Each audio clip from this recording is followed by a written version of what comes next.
le principal obstacle au bonheur, c'est nos propres pensées. C'est pas quelque chose d'extérieur à soi. Le bonheur pour moi, c'est la liberté. Pour moi, c'est très simple en fait, le bonheur. C'est juste être. Bienvenue sur le podcast C'est quoi le bonheur pour vous ? Je m'appelle Julien Perron, je suis le réalisateur du film C'est quoi le bonheur pour vous ? Pendant plus de 4 ans, je suis parti à travers le monde pour interviewer 1500 personnes autour de cette question fondamentale. À travers ce podcast, on parlera bien-être, développement personnel et médecine douce. Je vous souhaite un merveilleux voyage sur la route de la connaissance de soi.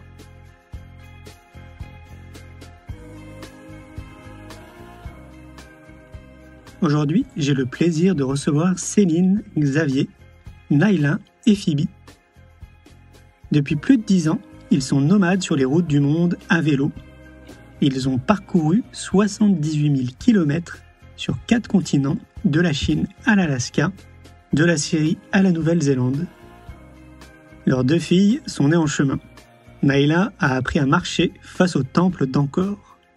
Phoebe a fait ses premiers pas dans une yourte en Mongolie. Dans un mouvement de spirale, cette famille explore actuellement les grands espaces du Nord à vélo. Je vous souhaite une belle écoute. Bonsoir Céline, bonjour Céline, t'es au Canada. Oui, salut Julien. Tu vas bien ? Je vais bien, et toi ? Oui, ça va très bien, merci. Tu es à Montréal, c'est ça ? Non, je suis au lac Saint-Jean, donc dans le Québec, oui, mais un peu plus au nord. Juste à côté d'un lac qui est complètement gelé actuellement. Oui, parce qu'il doit faire quoi là, dans les moins 10, moins 20, moins 30 ? Là, on a une petite vague de chaleur qui passe, donc il fait en dessus de 0. C'est la première fois depuis un petit moment, donc on est tout content. Ok, cool. Écoute, je suis ravi de te recevoir. Bon, il y a ton mari qui est pas très loin aussi avec tes enfants. Alors, comme je le disais au tout début, c'est quelque chose qui me parle beaucoup parce que du coup, je suis à Routard depuis quelques années. Donc, c'est un peu un objectif, je pense, très fortement à un moment donné de vivre ce que vous êtes en train de vivre, donc de faire un petit tour du monde. Donc, pour moi, c'est aussi à titre personnel, je trouve ça génial de pouvoir discuter avec vous. Alors, Céline, je vais te laisser te présenter brièvement, peut-être pour nous expliquer un petit peu qui tu es avec Xavier, avec tes enfants. Et puis, je te laisse la parole. D'accord. Alors, je vais vous présenter d'abord qui on est. Donc, moi, je m'appelle Céline. Xavier, c'est mon partenaire. Et puis, Naïla a 7 ans et Phoebe a 3 ans. Et puis, ça fait 10 ans qu'on est sur les routes du monde. Finalement, maintenant, on a roulé 78 000 km sur 4 continents. Alors, c'est vrai qu'en plus, nos 2 filles sont nées en cours de route. Et pour peut-être la petite histoire, j'ai aussi allaité pendant 6 ans. Donc, j'aurais jamais pu l'imaginer quand on est parti de la Suisse en 2010. Mais finalement, Naïla, qui a 7 ans aujourd'hui, elle a roulé avec nous sur plus de 40 000 kilomètres. Et puis Phoebe, elle a voyagé déjà dans 11 pays et principalement dans les grands espaces du Nord, donc des endroits, dans des recoins du monde plutôt sauvages et inhabités. Et puis voilà, moi j'ai envie de commencer un petit peu en partant directement dans l'aventure. Alors je vais vous emmener en Himalaya, dans un endroit où il y a vraiment les gigantesques sommets de l'Himalaya, les hautes cimes, ces hautes cimes un peu mystérieuses et magiques. Et c'est là-bas, dans le silence vibrant et dans le souffle du vent, que j'ai eu l'intuition que j'étais enceinte de Naïla. Alors à ce moment-là, on était en train de marcher, donc on faisait un trek dans l'Himalaya, et j'ai attendu le bon moment. Et finalement, le bon moment, c'était quand j'étais à 5500 mètres d'altitude, face au mont Everest. Et c'est là que j'ai dit à Xavier qu'il allait être papa. Et en fait, c'est rigolo parce que j'ai appris un petit peu plus tard, quelques semaines plus tard, que l'Himalaya, c'est aussi pour les peuples natifs tibétains, c'est Cholomunga, qui veut dire la déesse de l'univers. la terre-mère des vents. Et finalement, donc j'avais ressenti cette énergie féminine de l'Everest. Et c'est vraiment ça pour les peuples natifs. Donc c'est ça notre vie finalement. C'est la magie de notre vie, c'est on explore la terre et on est tout le temps ensemble, mais aussi on est guidé par les synchronicités. J'ai vu que tu avais envoyé un message sur les synchronicités. C'est vrai que les synchronicités font aussi notre voyage finalement. Des kilomètres paraissent gigantesques. C'est vrai qu'on part à la découverte des cultures du monde et des somptueux paysages de notre planète, mais surtout ces kilomètres sont aussi un reflet finalement de notre transformation intérieure. Bah oui, c'est évident. Alors là, j'ai déjà une première question qui me vient à l'esprit. J'essaie de me mettre à la place des gens pour qui peut-être ça peut leur donner envie à un moment donné, tu vois, de vivre ce type d'expérience. Qu'est-ce que vous faisiez avant de vous lancer et de partir comme ça en Himalaya ? C'était quoi un peu votre vie de tous les jours ? D'accord. Alors Xavier, il est dessinateur en bâtiment, architecte, et puis moi, j'étais accompagnatrice en montagne et puis anthropologue, pardon. Et puis, c'est vrai que Xavier avait l'idée finalement de partir à la découverte du monde. Enfin, il avait déjà beaucoup voyagé en backpacker. Il avait envie de rejoindre en fait tous les pays qu'il avait déjà visités par voie terrestre jusqu'à la Nouvelle-Zélande. Et puis, dans son idée, c'est vrai que les deux, on avait vraiment finalement une vie. Enfin, je vais peut-être raconter un petit peu avant. Donc, il a voyagé il avait cette idée-là. Et puis après, il a croisé finalement en Italie, dans les Dolomites, il a croisé un cycliste, un voyageur à vélo. Et il s'est dit, ça y est, c'est ça que je vais faire, je vais partir à vélo. Et 2 semaines après, on s'est rencontrés. Et puis on est rapidement devenus un couple et je lui ai demandé, après quelques jours, est-ce que je peux venir avec toi? Parce que le voyage avait toujours fait partie de ma vie. Et là, évidemment, il a accepté. Il est d'ailleurs content que c'est moi qui lui ai demandé parce qu'il rigole toujours en disant, finalement, quand c'est difficile, c'est toi qui as choisi. Et du coup, on n'a pas choisi le voyage, c'était pas une fuite, c'était vraiment, pour nous, on était très, très heureux en Suisse, on avait une bonne vie, on aimait les deux le travail qu'on faisait, on passait tout notre temps en montagne, on faisait beaucoup d'alpinisme, donc du coup, on était vraiment épanouis dans notre vie, mais on avait vraiment envie de partir à la découverte des cultures du monde et de partir à la découverte des paysages aussi de notre terre. Et donc, vous aviez quel âge respectivement à l'époque quand vous êtes partis ? Moi, j'avais 28 ans et Xavier avait 30 ans. Ok. Et donc, si je comprends bien, situation professionnelle plutôt confortable, tout allait très bien. Des voyageurs déjà très ancrés depuis un petit moment. Vous vous rencontrez en Himalaya. Vous vous rencontrez avant, vous partez en Himalaya. Et puis là, donc du coup, après, vous partez comme ça sur les routes.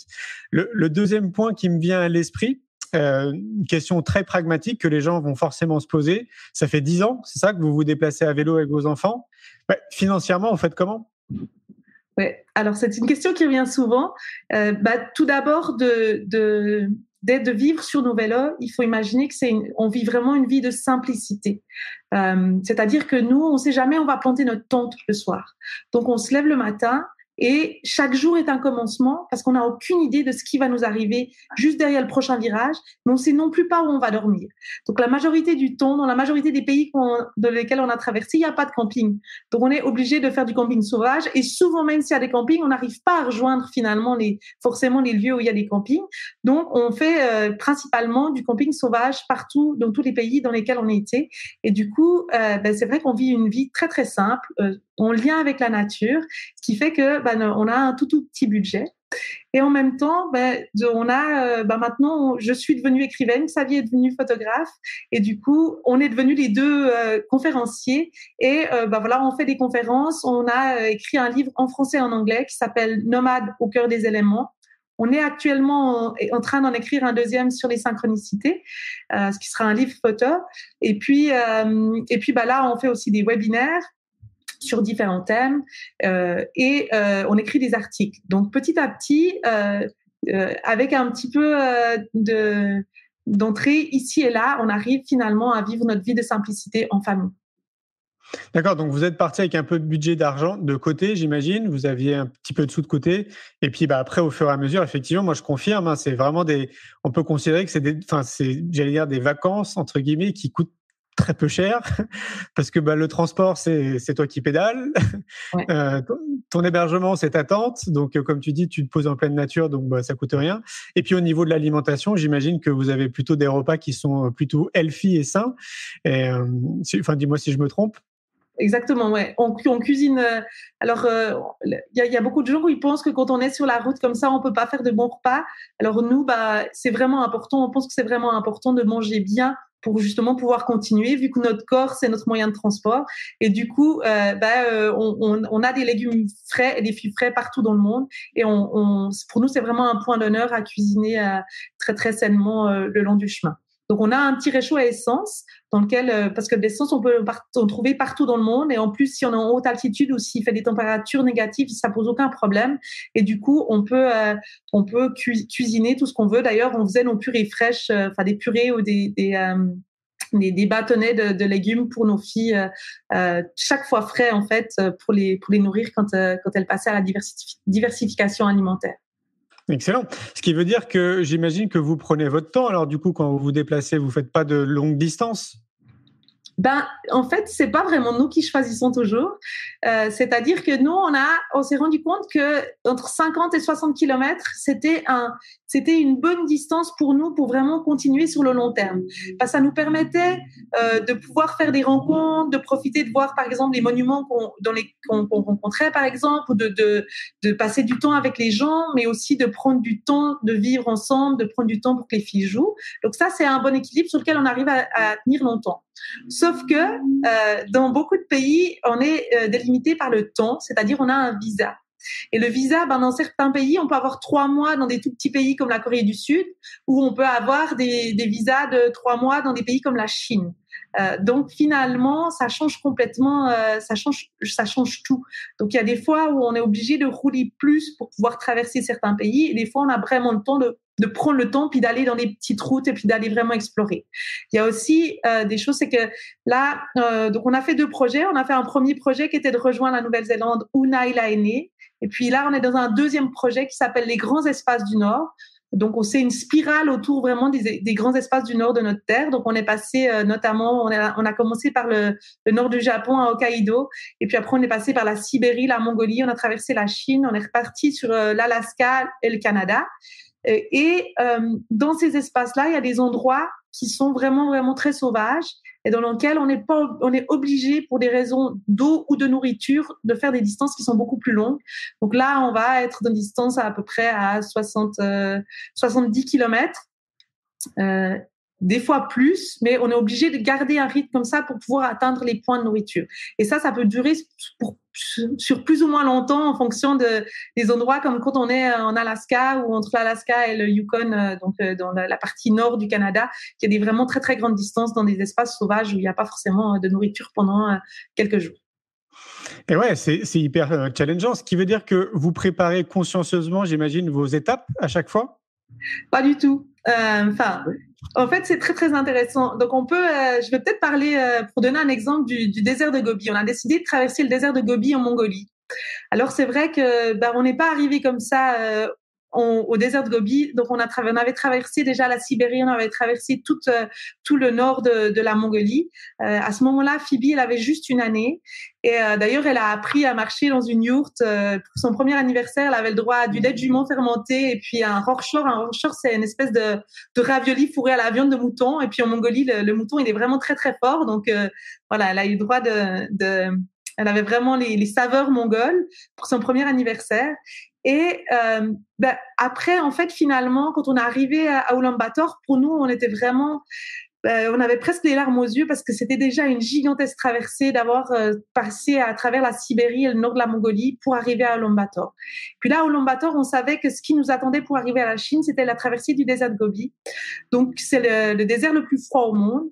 Et du coup, on a dû vraiment se renseigner sur les aspects factuels. Donc, c'est-à-dire les vents dominants, les points d'eau. On avait réussi à trouver aussi une ancienne carte soviétique qui nous permettait d'avoir des anciens puits au cas où on avait besoin de l'eau. On a regardé les températures qu'il pouvait faire à cette époque de l'année. On savait, on savait où étaient les villes. On avait comme ça les informations. Et puis après, ce qu'on fait à chaque fois, c'est qu'on va regarder à l'intérieur de nous, finalement, si c'est OK ou pas. Donc, notre décision finale, elle est jamais mentale. C'est jamais est-ce que finalement c'est possible ou pas parce qu'on n'en sait rien. Mais c'est est-ce que à l'intérieur de moi, je sens que c'est OK d'essayer. Et puis c'est toujours d'essayer parce qu'on sait jamais en fait l'issue. Et avec Xavier et moi, on est les deux à se poser la question, à aller vraiment regarder à l'intérieur de nous. Et s'il y a un des deux qui dit non, c'est non. Voilà, c'est pas grave. Mais là, en l'occurrence, c'était oui. Donc, du coup, on est parti traverser le désert de Gobi avec nos 2 filles et c'était une expérience absolument incroyable de plonger dans le désert. C'est vraiment, quand on plonge comme ça dans un désert aussi puissant que le désert de Gobi, plus on avance, plus finalement on est obligé on se retrouve mis à nu un peu comme le paysage. Donc, on se retrouve à enlever un peu les couches de protection, de colère, de peur pour vraiment arriver, finalement, on devient vraiment nu comme la terre. Et c'est là qu'on fait vraiment, tout d'un coup, il y a eu certains moments où on faisait vraiment partie de la terre. On avait l'impression que chaque repli de la terre faisait aussi partie de nous.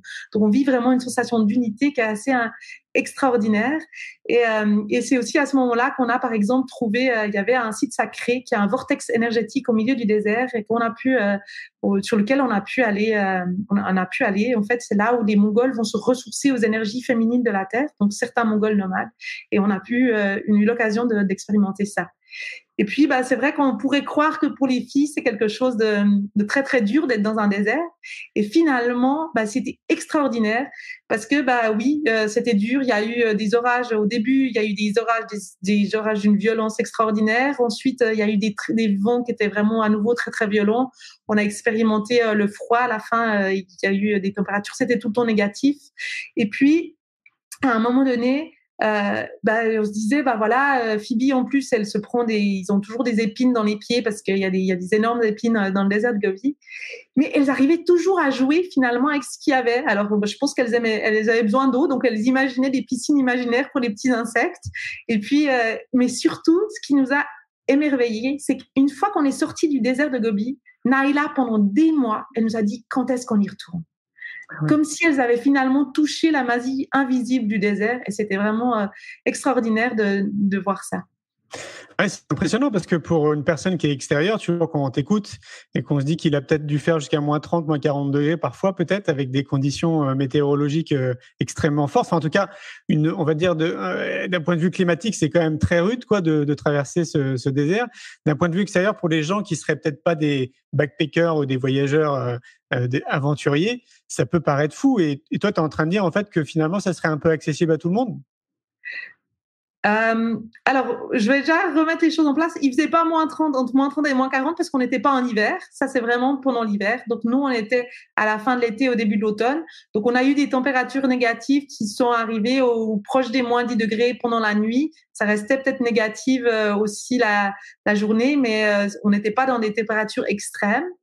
Et l'autre chose que moi, j'ai envie de dire, c'est pas que c'est forcément accessible à tout le monde, mais que chacun peut vivre ses rêves. On peut tous aller vivre nos rêves, qu'il n'y a pas de limite finalement à la vie qu'on peut imaginer en tant que famille. Par contre, effectivement, c'est important, comme vous l'avez vu, nous on s'est renseignés, d'abord factuellement sur les faits, ensuite on était sentir à l'intérieur de nous si c'était possible, mais surtout il faut dire aussi qu'on avait 7 ans de voyage à vélo derrière nous. Donc c'était une expérience finalement, on était aussi prêts physiquement, mentalement. Les filles, ça faisait des années, Naila, ça faisait déjà des années qu'elle était sur son vélo, donc elle comprenait, elle savait comment faire. Au niveau aussi du camping, justement, par tous les temps, elles sont complètement drillées, elles savent ce qu'il faut faire, elles savent ce qu'il faut faire en cas d'orage, elles savent ce qu'il faut faire en cas de tempête. Donc je pense que de partir comme ça, d'arriver à Ulaanbaatar puis partir dans le désert de Gobi avec des enfants, c'est peut-être pas forcément une bonne idée. Il y a peut-être une préparation à faire avant. Il y a peut-être des endroits aussi qui sont peut-être plus sympas à aller explorer avec des enfants pour se préparer tous ensemble en tant que famille. Parce qu'il faut bien dire que nous, pour devenir nomades, il nous a fallu peut-être en tout cas, je dirais 3 mois pour vraiment commencer à entrer dans quelque chose où on n'a pas peur de l'inconnu. Parce qu'il faut imaginer que quand moi je suis partie de la Suisse, on a traversé les Alpes suisses. Donc, on a 6 jours intenses de traverser les Alpes. Il pleuvait tout le temps en plus. Et là, à un moment donné, j'ai craqué. j'ai dit à Xavier, mais on a dit à tous nos copains qu'on partait pour 3 ans pour rejoindre la Nouvelle-Zélande. Et puis là, on est 6 jours et puis j'en peux plus, quoi. Je sais même pas si je vais y arriver. Et je crois que j'avais juste besoin de le dire parce que finalement, on était en train de se projeter sur la Nouvelle-Zélande. On imaginait déjà arriver en Nouvelle-Zélande, on imaginait traverser l'Himalaya, on imaginait traverser les déserts qui nous attendaient. Et puis, en fait, c'est pas possible.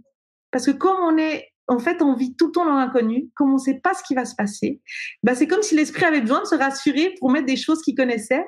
Mais en fait, on a appris à vivre cet inconnu et puis à simplement faire confiance en la vie. Et ça, c'est un processus qui est assez long. Moi, j'avais aussi beaucoup de peur par rapport à l'eau, donc c'est un processus à apprendre à vraiment à se rendre compte petit à petit qu'on peut faire confiance parce que finalement, on trouve toujours un endroit où dormir. Pas toujours quand on veut, mais on trouve toujours un endroit où dormir.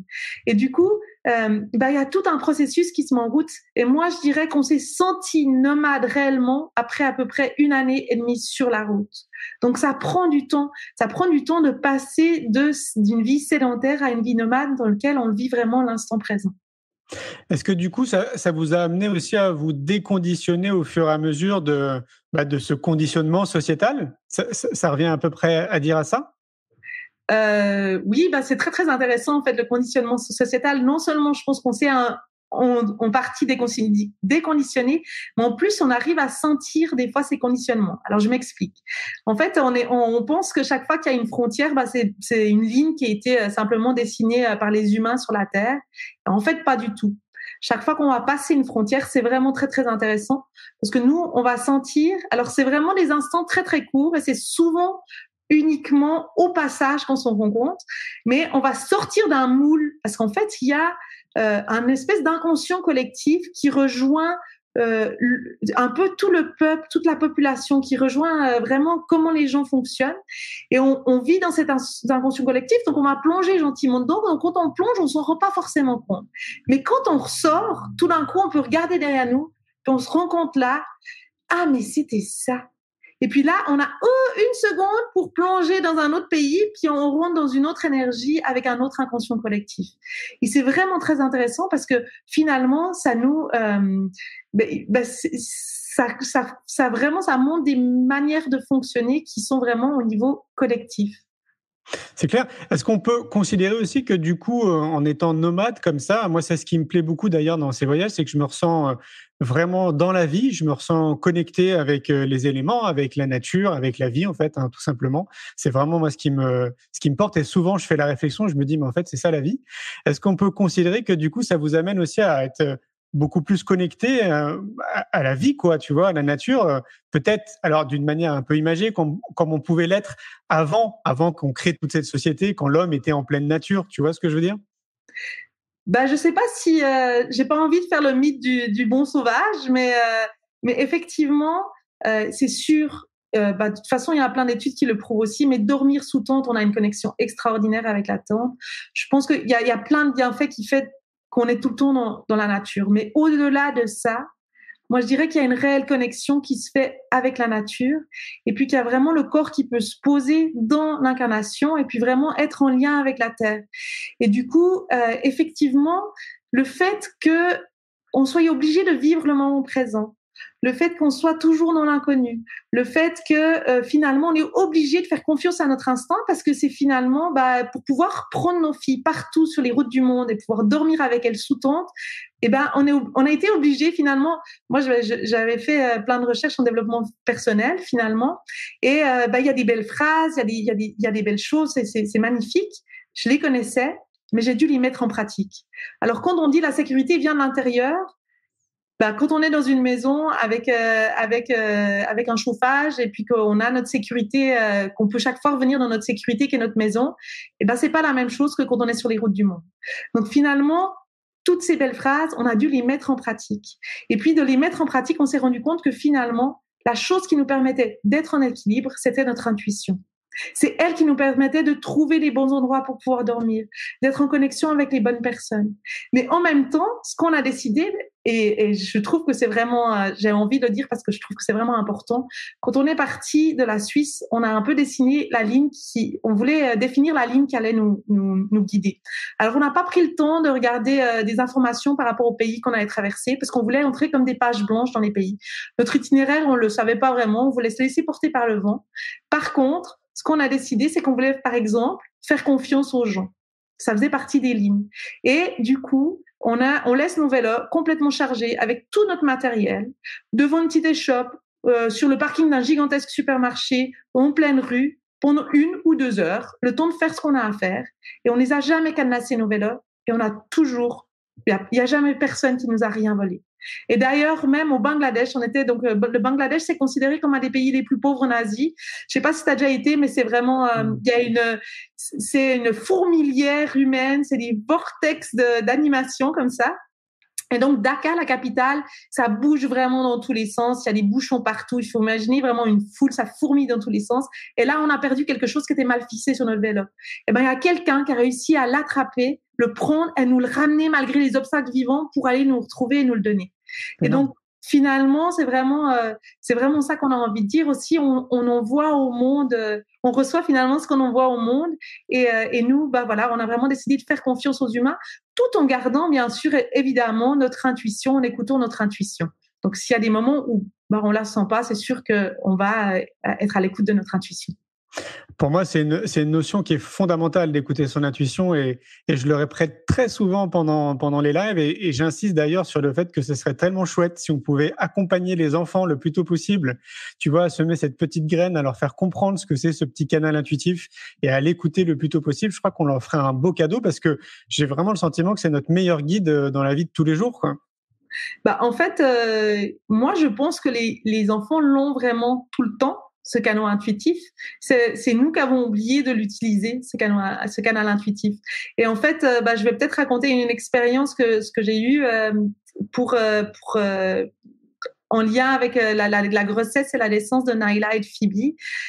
C'est-à-dire qu'on a fait une méthode qui s'appelle la communication connectée, ou je sais pas si tu es au courant, la communication connectée ou la parole au bébé. Donc, on va se connecter finalement au bébé, qu'il soit in utero ou après qu'il soit bébé, ou même maintenant avec nous, parce que finalement c'est une méthode qui marche tout le temps pour se connecter soit à soi ou bien soit à quelqu'un d'autre. Alors moi j'utilise plus la méthode comme elle est dessinée par donc c'est Brigitte Denis et puis Hélène Guérin et Frédéric Laloux. J'ai fait j'utilise mes propres intuitions et mes propres canaux. Mais on pouvait communiquer avec Naila. Si on veut par télépathie ou par le test de la kinésiologie, donc le test musculaire de la kinésiologie. Et ce qui s'est passé, ce qu'on s'est rendu compte d'absolument incroyable, c'est que nos filles, elles étaient complètement conscientes de tout ce qui se jouait autour d'elles et en elles et même en nous des fois. Donc elles venaient de miroir de ce que nous, on était en train de vibrer. Et il y a eu des fois où Naila, elle a eu fait des crises de pleurs. Alors quand les enfants pleurent comme ça, on a toujours l'impression qu'il y a quelque chose qui va pas. Alors on se dit, on les prend dans nos bras, puis on a envie de les faire arrêter, puis on s'inquiète s'ils n'ont pas quelque chose de physique, etc. Puis là, une fois, je me suis connectée à elle, et puis je dis, qu'est-ce qui se passe? Et à ce moment-là, j'attendais qu'elle me dise que quelque chose n'allait pas. Et elle m'a dit, je t'aime. Et au moment où j'ai reçu l'information en moi, au moment, tu sais, où j'ai eu ce frisson qui m'a monté tout le long du corps, Naila a arrêté de pleurer. C'était fini. Et il y a plein de moments comme ça où, au moment où on a reçu l'information qu'elle voulait nous donner, qui était par un autre biais, qui était par un biais énergétique, télépathique, l'échange changeait, mais tellement instantanément. Tu sais, quand on a des intuitions, souvent, pour qu'on puisse les vérifier, il faut un petit moment dans le temps, puis on se dit, ah oui, en fait, cette intuition, j'avais raison. Mais là, c'était épatant parce que c'était instantané dans le temps. Et du coup, c'est quelque chose qu'on utilise encore maintenant et dans lequel Naila et Phoebe, elles apprennent aussi du coup à justement utiliser ce canal, à vraiment être tout le temps dans ce canal pour aller chercher qu'est-ce qui les habite. Parce que pour pouvoir... j'aime bien rigoler, mais en fait, pour pouvoir vivre comme ça sur les routes du monde, tout le temps, les 4 ensemble, ça n'a pas toujours été facile. Et puis, c'est vrai que je pense que ce qui fait que notre couple est si solide, c'est qu'on est dans une un petit espace, on est sous notre tente. Et finalement, Xavier, il a les sacs de couchage, moi j'ai la tente, lui il a le réchaud, moi j'ai la nourriture. Donc à la fin de la journée, on est obligé de se retrouver. On est obligé de se retrouver dans ce petit espace. Donc on est obligé de communiquer. Il n'y a pas d'échappatoire. Et du coup, on a vraiment dû apprendre, parce que évidemment, comme on était tout le temps ensemble, c'est toujours lui qui amenait la dernière goutte. Tu sais, qui mettait la dernière goutte dans le vase pour qu'on explose. Mais finalement, on a dû se rendre compte que souvent on explosait, pas à cause de l'autre, mais parce qu'il y avait quelque chose à l'intérieur de nous qui n'était pas rempli, un besoin qui n'était pas rempli. Donc, on a dû vraiment apprendre à se poser, à être à l'écoute de ceux qui nous habitent, des émotions qui nous habitent, pour pouvoir après poser nos besoins. Finalement, quels sont nos besoins? Et on s'est rendu compte que quand on arrivait à exprimer nos besoins, c'était pas si grave s'ils n'étaient pas assouvis. La partie la plus importante, c'était la reconnaissance de ce qu'on avait besoin. Et souvent, en voyage, ils sont pas assouvis, ils sont assouvis souvent très très longtemps plus tard. Mais c'est pas grave, parce que le fait qu'on les ait reconnus, ça permet déjà de relâcher complètement la tension. Donc je pense que effectivement l'intuition c'est vraiment important et c'est un canal pour moi qui est présent chez les enfants, chez tous les enfants qui naissent actuellement, ils ont tous l'intuition qui est présent, le canal d'intuition qui est présent. Il suffit juste de le mettre en pratique, de le laisser vivant finalement, et surtout de ne jamais dire aux enfants que c'est pas juste, quoi.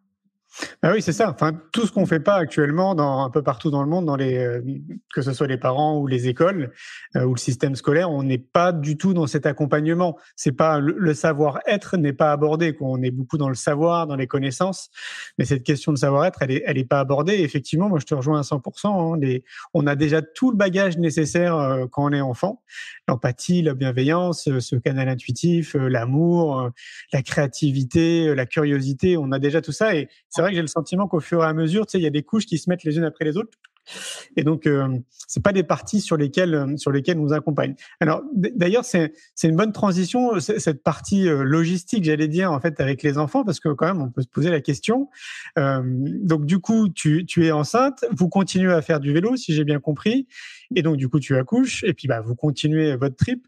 On peut se demander, mais est-ce que ça rajoute une logistique qui est compliquée pour vous, ou au départ, c'est un peu complexe? Raconte-nous un petit peu comment ça se passe avec vos enfants. Ouais. Alors effectivement, quand il s'agissait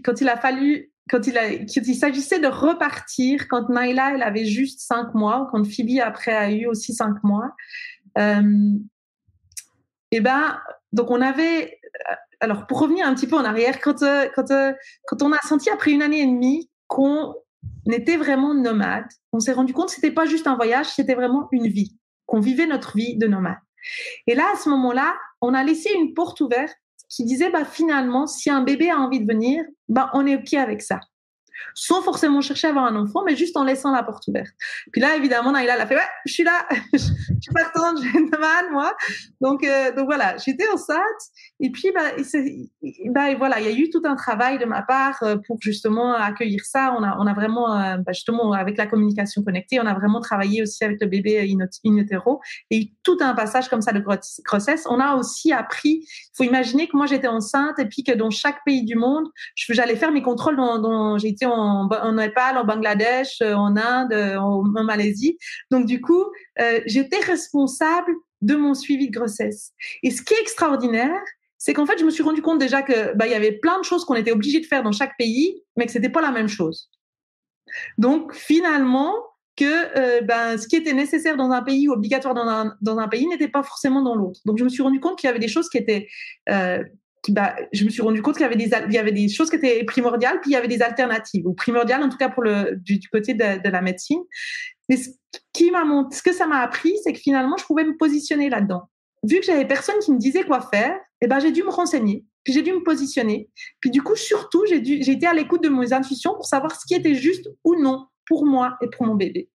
Et quand on passe par cette période-là, déjà, c'est beaucoup plus facile après quand on a notre enfant, parce qu'on est de nouveau dans une étape où on va chercher l'information qu'on a besoin et on se positionne par rapport à nous, par rapport à notre famille, par rapport à qui est notre bébé. Et là, quand évidemment on allait reprendre la route, il faut imaginer, mais comment on va faire pour s'occuper des besoins de notre enfant, l'allaitement, les besoins, les nécessités de la route, les changements de temps et de température et de climat, les différences culturelles, le fait qu'on savait jamais où on allait planter notre tente, donc plonger complètement dans l'inconnu. Donc il y avait tellement d'inconnus qu'à un moment donné, on se disait mais comment on va faire quoi. Et le problème, c'est qu'il y avait aucune réponse nulle part, parce qu'on connaissait personne qui était parti avec un bébé de 5 mois déjà. Et puis en plus, même s'ils nous auraient donné les réponses, c'est pas sûr que c'était les nôtres. Donc finalement, on est parti avec un gros point d'interrogation qu'on a dû vraiment lâcher. Donc on a dû s'alléger matériellement, mais aussi s'alléger vraiment psychologiquement pour finalement laisser aller nos peurs et juste essayer. Et c'était ça le truc, c'est qu'on n'a pas voulu prendre notre fille puis absolument être nomade. On a juste essayé. Alors oui, les 2 premières semaines, ça a été vraiment dur. Mais déjà émotionnellement, surtout pour moi, parce que il y avait des vagues de toutes sortes de choses. Et puis à un moment donné, il y a quelque chose en moi qui s'est posé. Et puis je me suis dit c'est ok, on va pouvoir aller pas par pas. Et puis ça va aller. Et puis effectivement, pas par pas, les choses se sont mises en place et on a trouvé notre équilibre et c'est comme ça qu'on a pu emmener nos 2 filles sur les routes du monde. Et donc du coup après c'est ce que j'appelle l'école de la vie au niveau de l'éducation. Oui, exactement, c'est l'école de la vie. Donc Naïla et Phoebe, donc on fait pour Naïla l'école à la maison, l'école à la tante, j'aime bien dire. Mais finalement, tout est une excuse pour apprendre, parce que elles sont tout le temps à l'extérieur. Elles sont tout le temps avec des personnes différentes, avec des cultures différentes. Elles se rendent compte que certaines personnes mangent avec les doigts, d'autres avec leurs baguettes, d'autres avec une cuillère. Après, elles connaissent la géographie parce qu'elles y étaient. Elles apprennent les langues parce qu'elles parlent avec les gens. Donc, Naïla et Phoebe sont bilingues français-anglais, mais elles savent aussi quelques mots en japonais et en chinois, par exemple. Elles ont... Après, tout ce qui est au niveau, c'est sûr, on va apprendre sur les monuments, donc sur l'histoire des pays. Après, on va apprendre sur... finalement, tout est un prétexte pour apprendre. Là, dernièrement, on était dans les prairies, on a traversé les prairies canadiennes, on a vu des antilopes. On savait même pas qu'il y avait des antilopes dans les prairies. Et en fait, c'était une excuse pour nous d'apprendre ensemble. Et c'est ça qui est génial, c'est que parce que nous, on n'est pas du coup le professeur, on apprend au même titre qu'elle, il y a plein de choses qu'on ne sait pas. Donc du coup, on va regarder ensemble, on va apprendre ensemble, et puis du coup, ça nous amène à plein d'apprentissages qui sont vraiment liés sur leurs intérêts à elles. Et nous, ce qu'on s'est rendu compte surtout, c'est qu'elles avaient vraiment une notion d'interconnectivité avec la nature. Elles remercient les arbres chaque fois qu'elles vont prendre une branche, elles remercient l'eau qui leur apporte, le lac qui leur apporte un bain, ou l'eau qui leur apporte simplement à boire, parce qu'on souvent aussi filtrer notre eau dans les rivières. Elles remercient le soleil pour la chaleur, mais aussi l'ombre de l'arbre. Donc, elles sont vraiment dans une position d'émerveillement et de gratitude. Et peut-être aussi quelque chose qui nous impressionne à chaque fois, c'est leur capacité de résilience. C'est juste incroyable comment, des fois, pour raconter une petite histoire, on était dans le Yukon, donc le Grand Nord canadien. Et là, une amie nous avait invités à faire du chien de traîneau. Donc, on partait pour aller faire du chien de traîneau. Mais ça s'est annulé au moins 400 fois. Et une des dernières fois où ça s'est annulé, on était partis, on était prêts, là, tout était bon. Et il y avait eu une tempête pendant la nuit. La route était complètement barrée. C'était impossible de passer. Et là, nous, on était vraiment déçus avec Xavier. On était un peu là, c'est vraiment... cette fois, il faisait grand beau, c'était vraiment bien. Et là, Naïla, elle a dit, c'est pas grave, on va aller jouer. Je me souviens plus ce qu'elle avait dit, et c'était elle qui nous a dit, mais c'est pas grave, on va aller faire ça. Et complètement dans l'acceptation que des choses qui se passent. Et je crois que c'est ça qui est merveilleux. Quelqu'un nous parlait justement qu'il voulait aller partir faire un voyage en vélo. Il se demandait comment motiver les enfants. Et en fait, nos filles, on n'a pas besoin de leur donner des récompenses. Les récompenses, elles arrivent sur la route avec finalement l'inconnu. Et c'est ça, les plus belles récompenses, c'est de croiser une antilope qu'on ne t'imagine même pas en croiser une. C'est de tomber sur un temple extraordinaire que tu savais même pas qu'il existait, ou de rencontrer une personne. Parce que finalement aussi, elles apprennent plein de concepts qui sont des concepts vraiment très, très complexes, comme des religions, par exemple. Et puis, elles vont l'apprendre via une personne qui va lui montrer comment prier. Donc, du coup, elles vont se plonger dans l'expérience de la prière taoïste, par exemple, et elles vont s'imprégner. C'est vraiment comme des éponges qui s'imprègnent de tout ça. Et du coup, oui, elles apprennent tout le long du chemin. Alors, effectivement, on se pose de temps en temps aussi devant la tente pour faire des choses un petit peu plus d'écriture, ou écrire une lettre à une amie, ou bien apprendre à lire quelque chose, ou faire un petit peu de mathématiques. Mais en même temps, les mathématiques, on les fait aussi au marché, par exemple. Quelle école merveilleuse, ça me fait rêver, ce que tu dis. Et en même temps, alors je suis en train aussi de penser à autre chose parce que je pense que les gens peuvent y penser. On peut se poser la question. Là, ils sont donc c'est Phoebe qui est née sur la route, c'est ça? Phoebe et Naila, les deux sont nés sur la route. Les deux sont nés sur la route. Ok. Et donc on peut se laisser poser comme question que plus tard, il y a de fortes chances qu'elle soit animée des mêmes envies que vous avez actuellement, c'est-à-dire de voyage, de découverte, d'émerveillement, de reconnexion avec la nature, enfin tout ce que vous êtes en train de vivre, votre vie de nomade, très clairement, il y a de fortes chances quand même qu'elle soit habitée par ça, non? Qu'est-ce que tu en penses? Ouais, puis j'ai pas compris ce qu'elle était la question derrière. Si c'était un problème qu'elle fasse leur vie de nomade ou quelles étaient Non, c'est pas un problème. Finalement, pour nous, c'est pas important. En fait, ce qu'on a vraiment fait, je crois que notre démarche, c'est que moi, je me suis rendu compte que j'ai toujours voulu apprendre via les livres. J'avais vraiment une envie de me nourrir, d'apprendre. Et à un moment donné, j'ai dû apprendre à désapprendre. Parce que mon cerveau était tellement plein d'informations extérieures que j'étais pas capable de sentir ce qu'il y avait à l'intérieur de moi. Donc, j'ai voulu, par ce voyage, vraiment passer par l'expérimentation, ressentir dans chacune de mes cellules ce que signifiait plonger dans le monde. Et du coup, je pense que c'est ça qu'on a essayé d'offrir à nos filles, c'est cette liberté, pas la liberté forcément extérieure, mais la liberté intérieure d'écouter finalement le murmure de son corps, de son cœur, d'écouter ses intuitions, de suivre sa voix. Alors si on arrive à leur offrir ça, puis qu'elles choisissent leur voix en fonction de ce qui les anime à l'intérieur, on sera super contents. Et puis même si elles choisissent finalement quelque chose qui est complètement à l'opposé de qui on est, de ce qu'on fait, c'est pas important pour moi. Pour moi, c'est juste on les accompagne dans ce qu'elles ont envie de devenir, ce qu'elles ont envie comment elles ont envie de s'épanouir. Vous croisez d'autres familles nomades comme vous qui sont en déplacement, que ce soit à pied, en vélo ou autrement? Est-ce que vous croisez d'autres nomades? Alors, on croise de temps en temps quelques familles à vélo. Donc, il y en a aussi des backpackers qu'on croise un peu moins facilement parce qu'on est pas forcément souvent dans les endroits touristiques. Mais on croise aussi des familles qui sont à vélo. Il y en a. Souvent, les familles qu'on a rencontrées, elles sont pour un voyage de quelques mois, d'une année, 2 ans. C'est rarement au-delà. Je crois qu'on n'a jamais croisé au-delà de 2 ans une famille qui a été nomade. Mais il y en a, et je pense que il y en a pas beaucoup, mais il y a une envie. Il y a des gens qui ont envie d'essayer d'emmener leurs enfants justement à vélo, de retourner à quelque chose de beaucoup plus simple. Oui, j'ai l'impression, et de plus en plus, j'ai l'impression que plus les années passent et plus on tend dans cette direction de retourner un petit peu, j'allais dire, aux sources ou à un mode de déplacement plus lent. Donc, ça peut être la marche à pied, mais ça peut être aussi le vélo. Oui, moi, je le constate aussi de mon côté. Et pour vous, vous qui, donc, je parle de toi et Xavier, qui voyagez maintenant depuis 10 ans, vous étiez déjà des voyageurs avant de partir comme ça. Vous voyez encore comme ça pendant des années voyager? Est-ce que vous vous laissez porter par la vie? Alors, c'est ce qu'on a dit, ouais, effectivement. Alors, pour nous, on s'est rendu compte que c'était bien d'avoir un projet. Donc là, on avait le projet Nouvelle-Zélande. La Nouvelle-Zélande, c'était 50 000 kilomètres. On pensait que ça nous prendrait 3 ans. Finalement, ça nous a pris 5 ans. La naissance de notre première fille est 50 000 kilomètres. Et ce qu'on s'est rendu compte, c'est que notre chemin révélait le symbole de l'infini. Donc, c'est 2 boucles. Une boucle autour des montagnes sacrées de l'Altaï et une boucle autour des hautes cimes de l'Himalaya. Donc, ça fait une sorte de figure de chiffre 8, comme ça.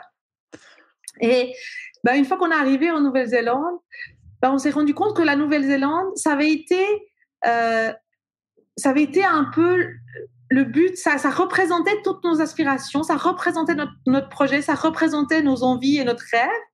Mais finalement, on l'a un peu perdu de vue. Alors, ça nous aidait quand c'était difficile, quand il y avait des moments très, très durs, quand le voyage avait des intempéries qui soient intérieures ou extérieures. Mais finalement, c'était aussi... donc, c'était un but sans l'être. Donc, des fois, on allait complètement à l'opposé de la Nouvelle-Zélande. Parfois, on pensait qu'on n'y arriverait jamais. Et puis, finalement, on y est quand même arrivé.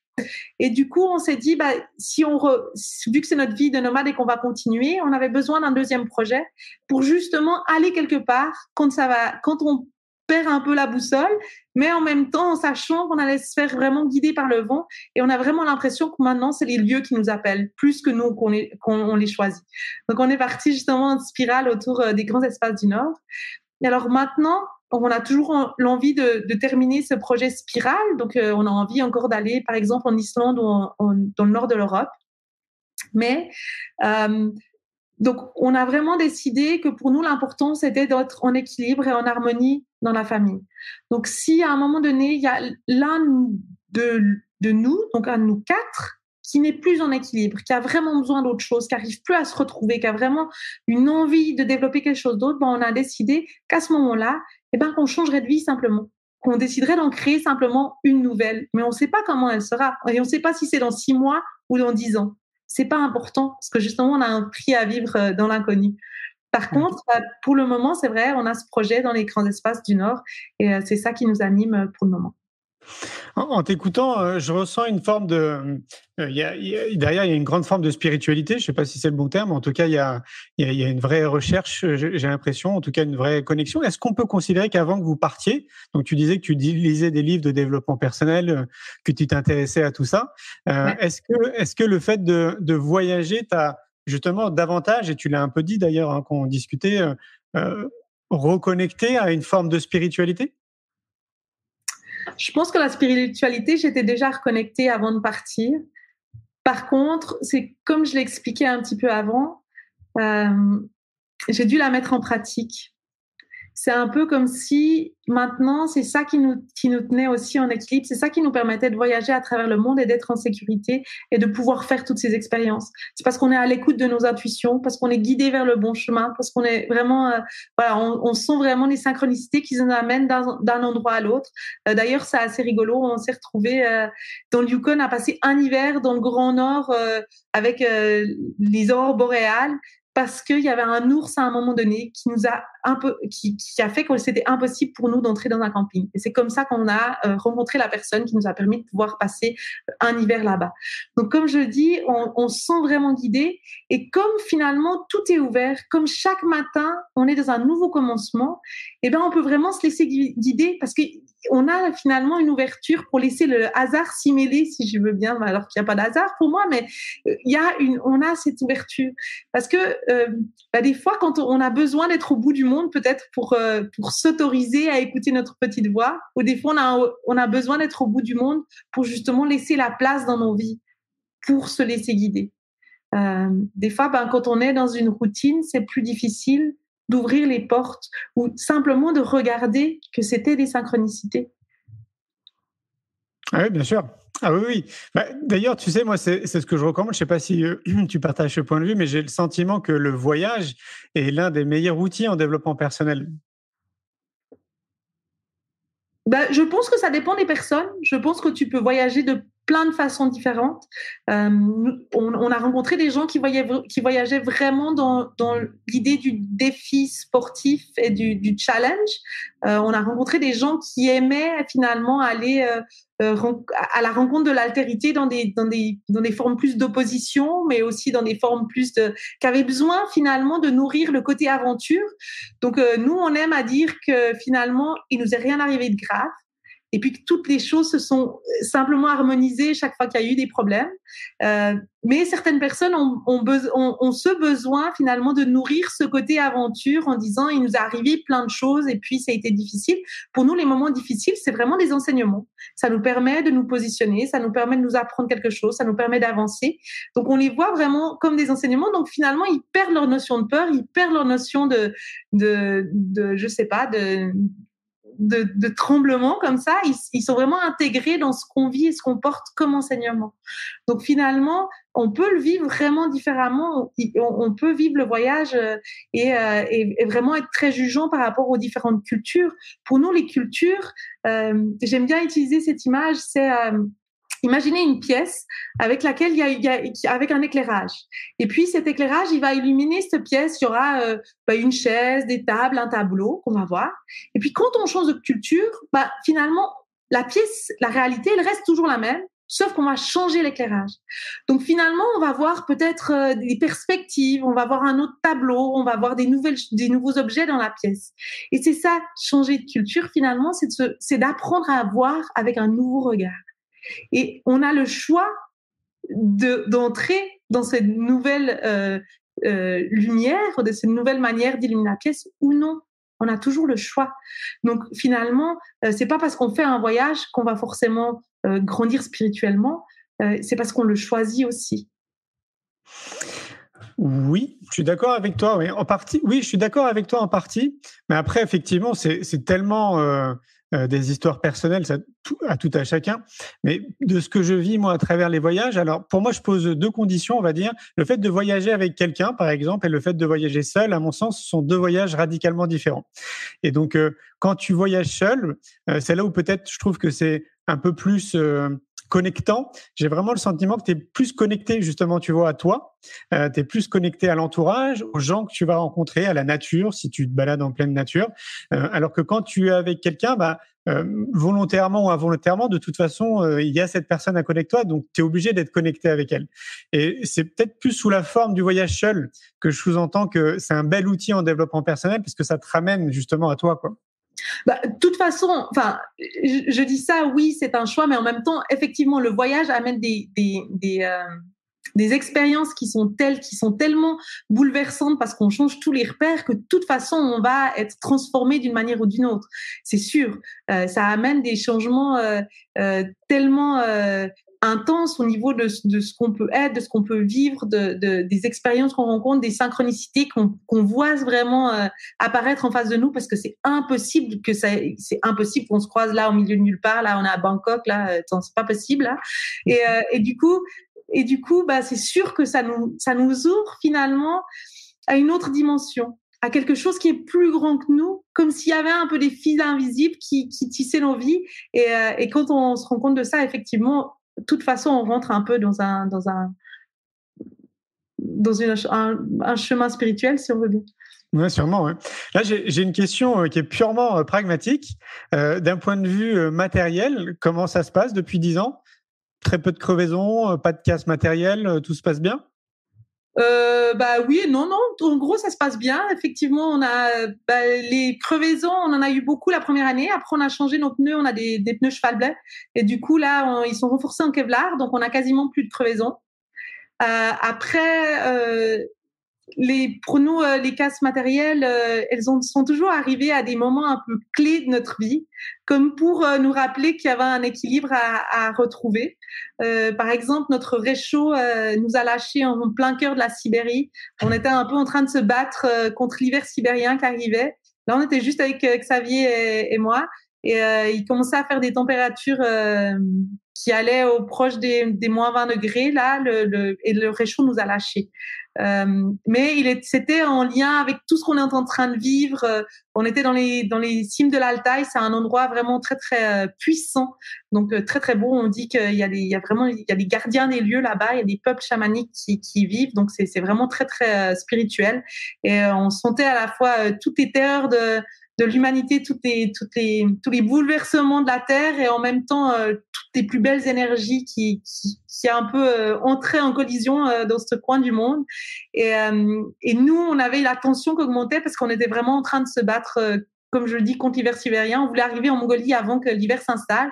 Et du coup, on avait vraiment augmenté le nombre le kilométrage, on s'était pas trop donné de jour de pause. Et là, il commençait à faire vraiment froid.